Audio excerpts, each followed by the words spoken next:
Hello again. My name is Pam, and it's Wednesday, wonderful Wednesday, February 10th, and welcome to the reading of the Mansfield News Journal. We begin today's reading with the area deaths. Josephine B. Glick, 87 of Mansfield, went home to be with the Lord on Saturday, February 6th. A graveside service will be held at Mansfield Cemetery on Thursday, February 11th at 1 p.m. Elvira Holler, known as Ellie, 68 of Mansfield, passed away early morning, Friday, February 5th. The family will receive friends from 4 to 7 p.m. Thursday, February 11th at the Diamond Street home of the Wapner Funeral Directors in Mansfield. A mass of Christian burial will be held Friday at 10 a.m. at St. Peter's Catholic Church in Mansfield. Gerald Roy Watson, age 81 of Ontario, passed away Saturday afternoon, February 6th, at his home due to congestive heart failure. The family will receive friends from 1 to 2 p.m. Wednesday, February 10th, at the Ontario home of Wapner Funeral Directors. The funeral service, officiated by Pastor Dink Porter, will immediately follow at 2 p.m. Jacqueline Louise Webble, age 84, peacefully passed away Sunday, February 7, 2021, at Winchester Terrace in Mansfield under the care of Southern Care Hospice. The family will receive friends beginning at 2 p.m. on Wednesday, February 10th, at Snyder Funeral Home, where Jackie's funeral service will begin by 3 p.m. And that concludes the area deaths available for today. So now we'll begin with our first article. 3 Butler Elementary kitchen employees charged with theft. Cooks accused of stealing food for personal use, by Lou Whitmire. 3 cooks at Clear Fork Butler Elementary School were charged Monday with stealing food from the kitchen for personal use, and one was accused by school officials of butchering pigs and deer meat for personal use in the school's kitchen. The cook who did the deer processing in the school kitchen allegedly took scraps and other food home to feed her pigs. Diane Pyle, 55, of Fredericktown, Jody L. Klein, 51, of Butler, and Suzanne Keller, 50, of Butler, were charged with theft, Captain Donald Zahner said Monday. Zahner said authorities have no idea how long this has been going on. The 3 women who were placed on paid administrative leave January 22nd deny the allegations and say they had permission to take home food that would be thrown away or that they paid for out of their own pockets, according to Richland County Sheriff's Office reports. Pigs and deer meat processed. Clear Fork Superintendent Janice Wickoff acknowledged that the 3 cooks were placed on paid administrative leave, but declined further comment because the investigation is ongoing. Klein is accused of ordering food for personal use, specifically a case of shrimp chowder from GFS Gordon Food Service that she did not pay for, according to the sheriff's report. Klein also is accused by school officials of processing meat for personal use in the school kitchen, including a pig and a deer. Klein, who had been employed at the Clear Fork schools for about 24 years and is the manager of the Butler Elementary School kitchen, told deputies in a January 25th interview that she has always been allowed to order stuff for herself as long as she pays for it. A 60-page sheriff's report on the alleged thefts includes 15 pages of written descriptions taken from numerous security videos showing the 3 women individually taking items out to their personal vehicles from the school building in boxes, serving pans, or containers. 2 serving pans remain missing, according to the report. In a security video narrative, an incident beginning at 1:01 p.m. November 5th, 2020, stated Diane Pyle is in the kitchen area. She's wearing a zip-up hooded sweatshirt, lying flat against her body.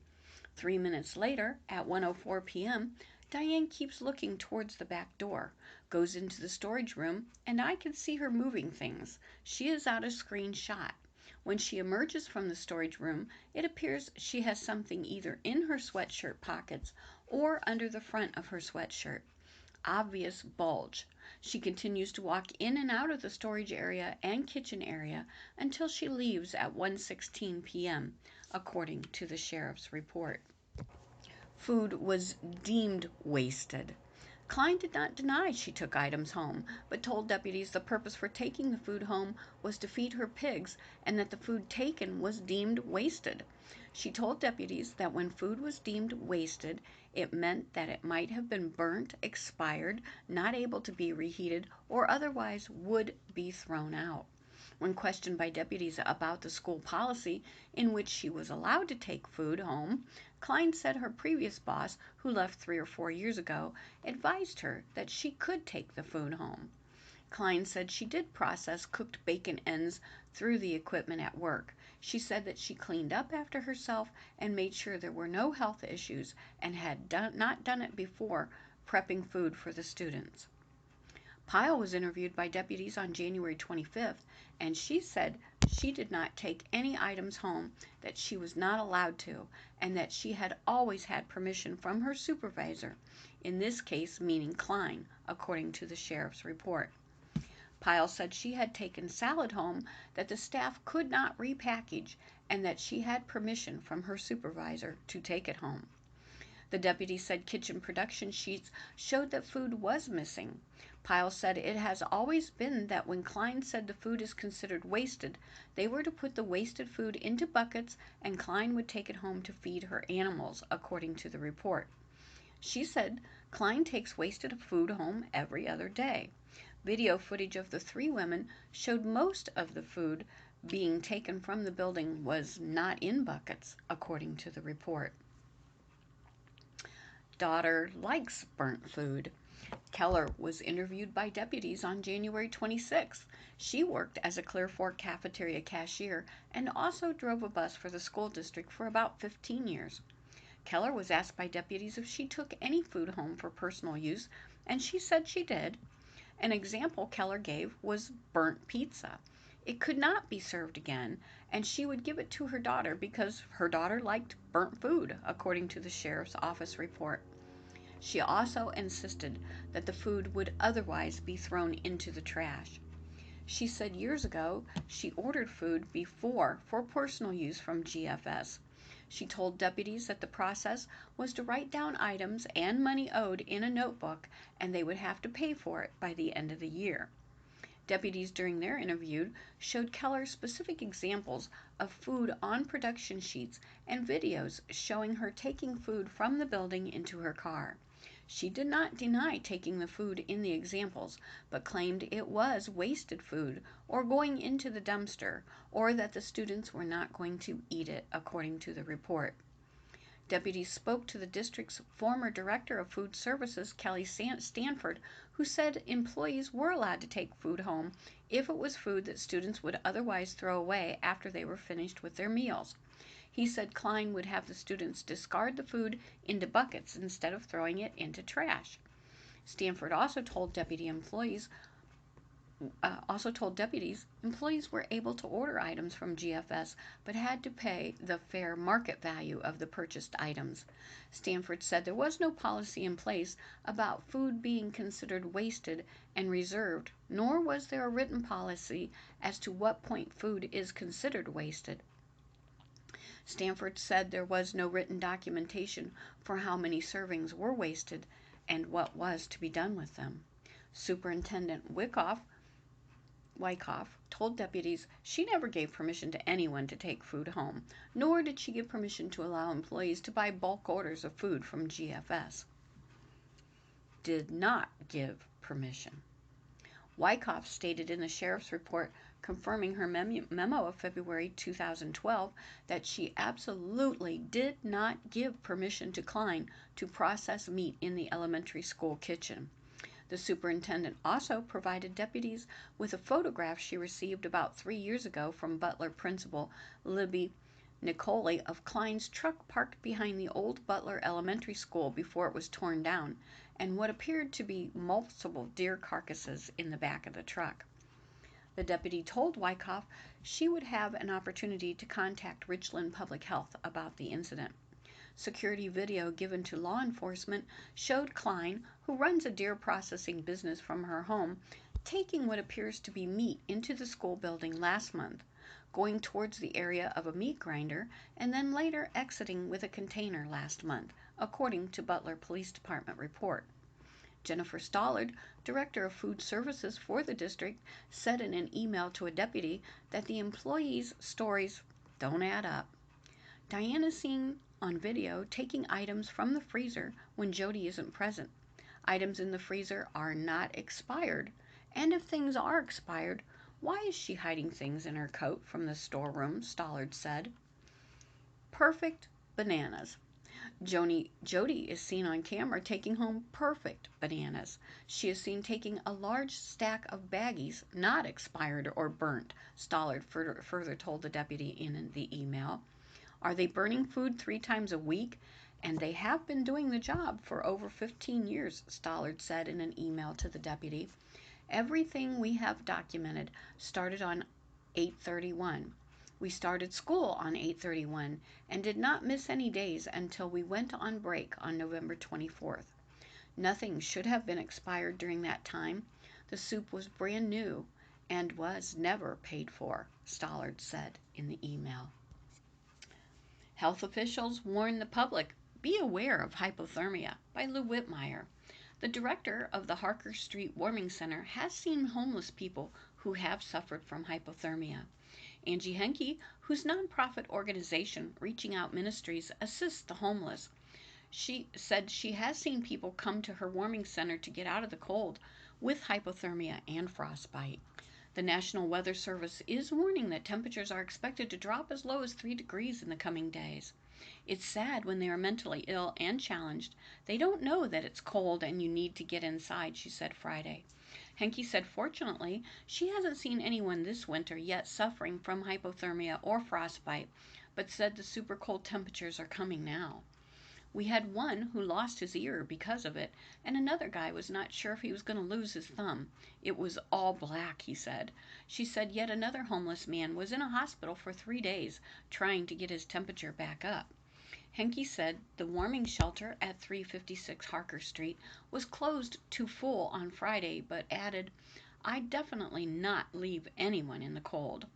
Richland Public Health is reminding Richland County residents to be aware of hypothermia, or dangerously low body temperature, with the extremely cold temperatures in Mansfield this week. Assistant Mansfield Fire Chief Jim Bishop said firefighters have had mild cases of frostbite, but the gear they wear is pretty warm unless it gets wet or completely frozen while fighting a fire with hoses of cold water in frigid weather.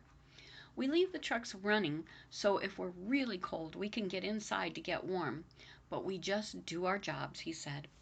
Hypothermia occurs when more heat escapes from your body than your body can produce. Signs and symptoms of hypothermia may include gradual loss of mental and physical abilities. Severe hypothermia can lead to death, according to the health department. For most people, hypothermia isn't a serious risk. Still, each year, nearly 700 people in the United States die of hypothermia. One of those deaths happened in Mansfield, Ohio in December 2017. Common causes are prolonged exposure to cold air or water temperatures. Richland Public Health spokesman Reed Richmond said in a news release, we tend to think of these things happening somewhere else. Health Commissioner Sarah Humphrey said, that's why we continue to emphasize the importance of checking on your neighbors, especially the elderly, when the temperatures drop below freezing for extended periods.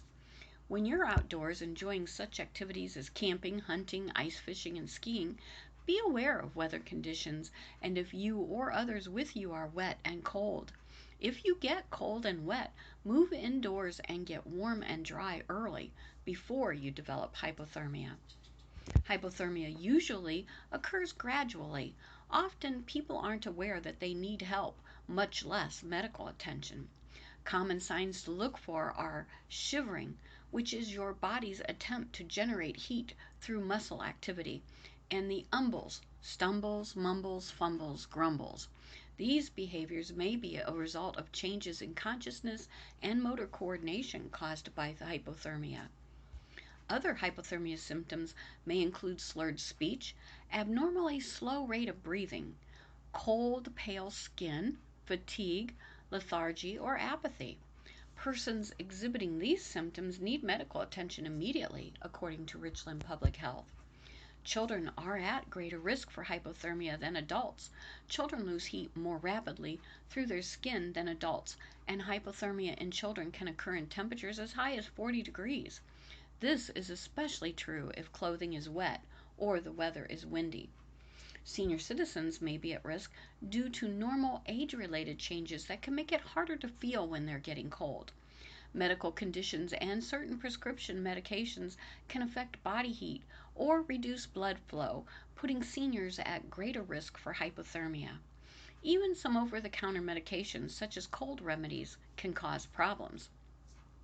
Before you or the people you are responsible for step out into cold air, remember the advice that follows with the simple acronym COLD.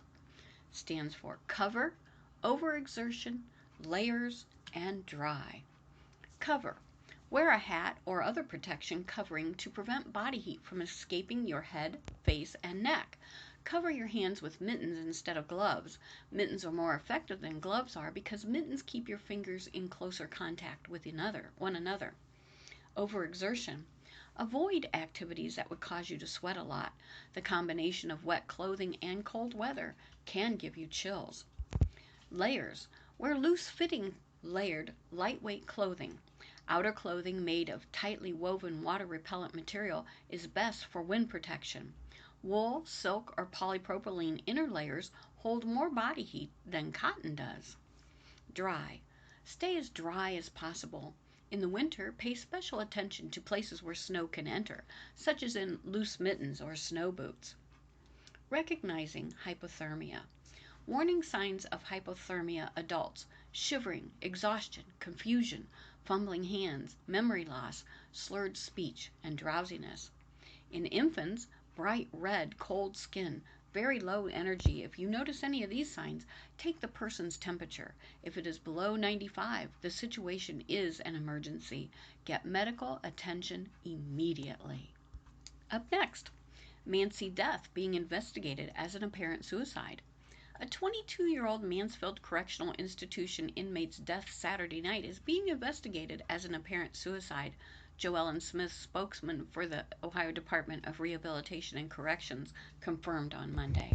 Devontae Brown was admitted to the Ohio penal system on July 28, 2016, on charges of aggravated murder, attempted murder, rape, failure to comply, and kidnapping. Brown committed the crimes in Lucas County. He was sentenced to life in prison, according to the ODRC online offender search website. Investigator Bob Ball with the Richland County Coroner's Office said Brown's body will be taken for autopsy, as is state law. Staff Lieutenant Craig S. Veaton, Public Affairs Commander with the Ohio State Highway Patrol, said the general offense report had not been uploaded and approved yet, but he would provide the report when it became available. And now, let's talk about Most Wanted.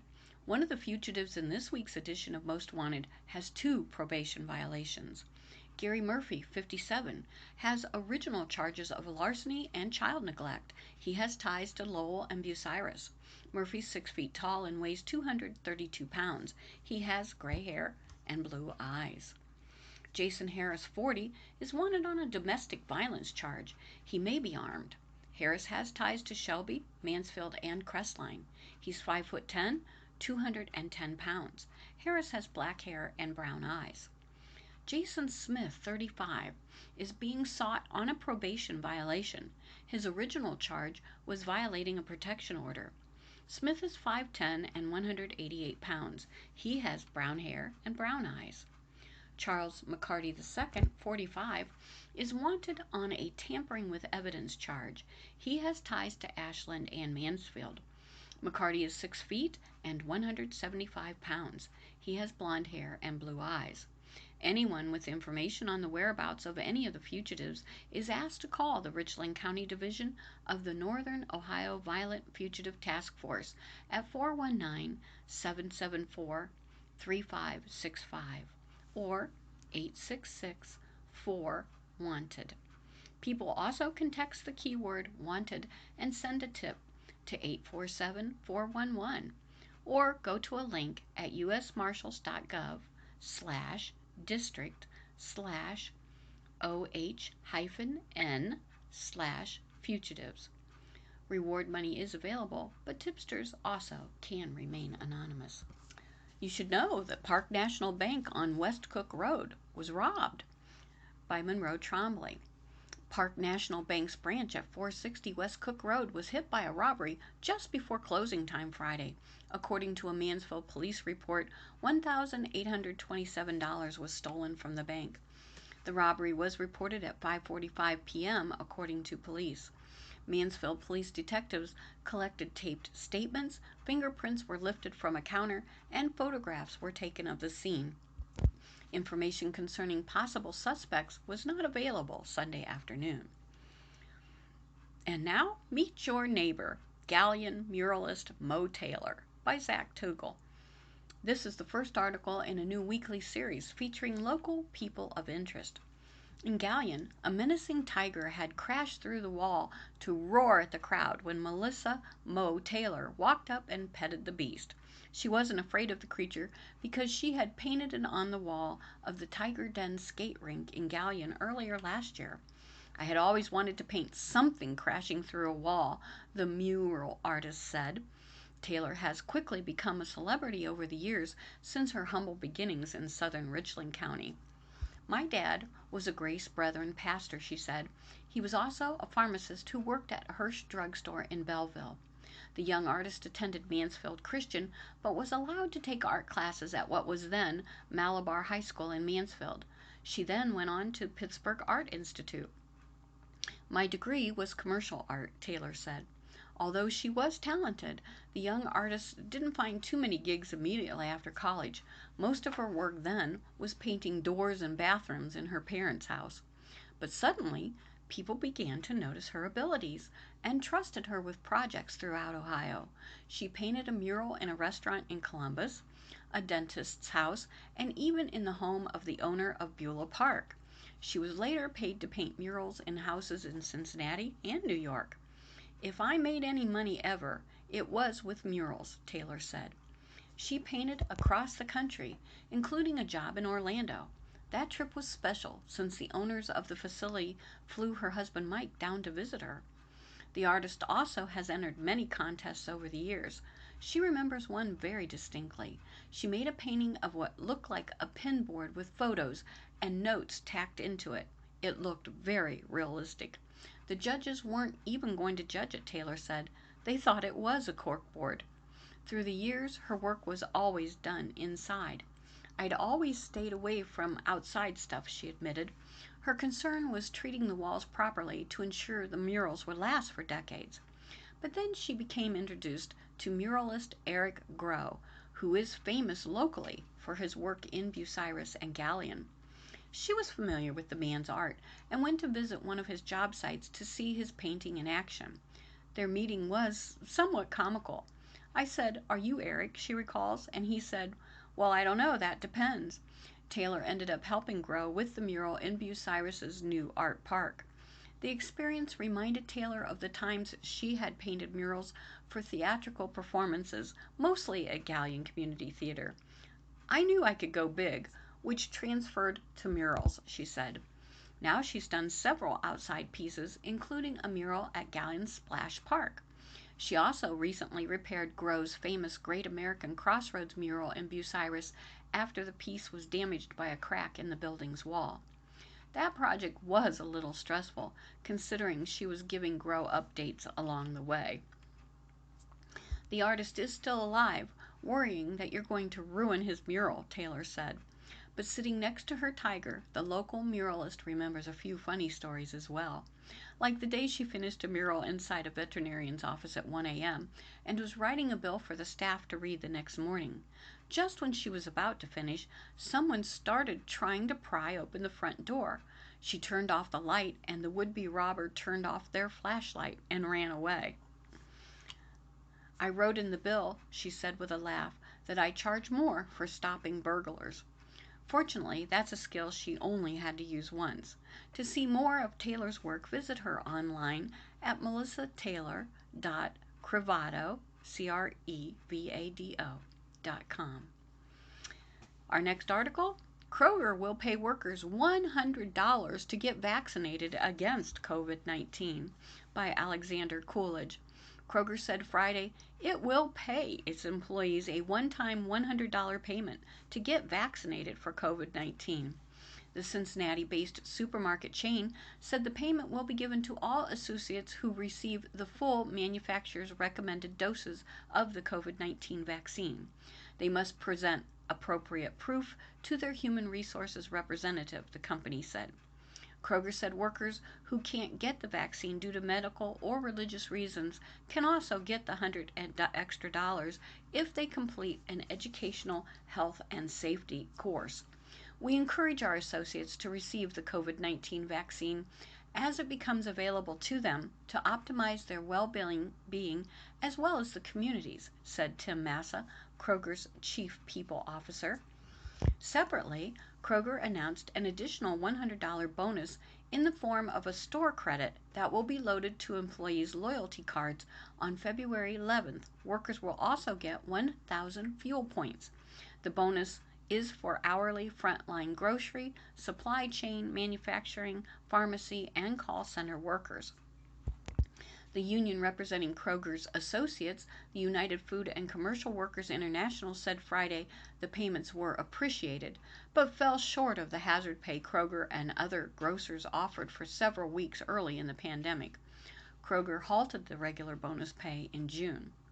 This one-time payment from Kroger is appreciated, but it does not recognize the contribution of these essential workers to our nation or the risks they face daily, said UFCW International President Mark Perroni, who urged restoration of hazard pay for the duration of the pandemic. At least 134 union grocery workers have died of COVID-19, and more than 28,700 have been infected, sickened, or exposed to the new coronavirus as of February, the UFCW said. Last month, Kroger was non-committal about requiring workers to get vaccinated. Officials said the company would encourage them to do so. As of January, about 600 Kroger associates in its pharmacies and health clinics had been vaccinated, a tiny fraction of the company's 500,000 employees. So far, Kroger workers in Alaska, Arkansas, California, Texas, and West Virginia have gotten the shots, but none yet in Cincinnati. Kroger's union has pressed federal officials to make the vaccine available to its members as soon as possible. It hasn't commented on whether vaccination should be mandated for workers. Besides Kroger stores, the Cincinnati-based grocer operates several regional supermarket chains in 35 states, including Fred Meyer, Harris Teeter, Ralph's, Mariano's, Fry's, Smith's, King's Supers, QFC, and others. The company has nearly 2,800 stores. And now my favorite time during the readings, police calls. Richland County Jail, 73 West 2nd Street. A 37-year-old woman was reported missing by her family on February 4th. She was arrested on February 7th and is incarcerated in the Richland County Jail.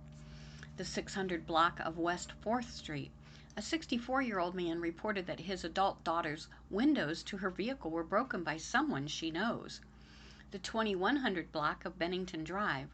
A man reported upon receiving a 1099 form via the USPS that he discovered a total of $11,400 of unemployment benefits were fraudulently collected in his name in 2020. The 2600 block of Gas Road. A man who was walking saw trash dumped in the yard of a pump station. Officers checked the trash to identify the unknown culprits. The 500 block of Sunset Boulevard. A man reported his 35-year-old son unresponsive in the residence. Police and a detective responded to the scene. The coroner's office was contacted. Certain evidence was collected and submitted to the lab. His body will be taken for an autopsy at Montgomery County Medical Examiner's Office, Richland County Coroner's investigator Bob Ball said on Monday. The 1000 block of Park Avenue West. Witnesses said a man was driving on the wrong side of Park Avenue West and almost struck them head on before crashing through a fence. The 70-year-old man was taken to a hospital and he was issued a citation for driving under the influence of alcohol or drugs. Firearms located in cases in the trunk of the vehicle were submitted to the crime lab for safekeeping. The 200 block of Ruth Avenue, a 61-year-old man was taken to jail and issued a summons on a charge of drunkenness. Well, friends, that concludes the reading of the Mansfield News Journal for Wednesday, February 10th. My name is Pam, and I want to thank you for inviting me into your home for this short time. Please stay safe, be blessed, and have a great day.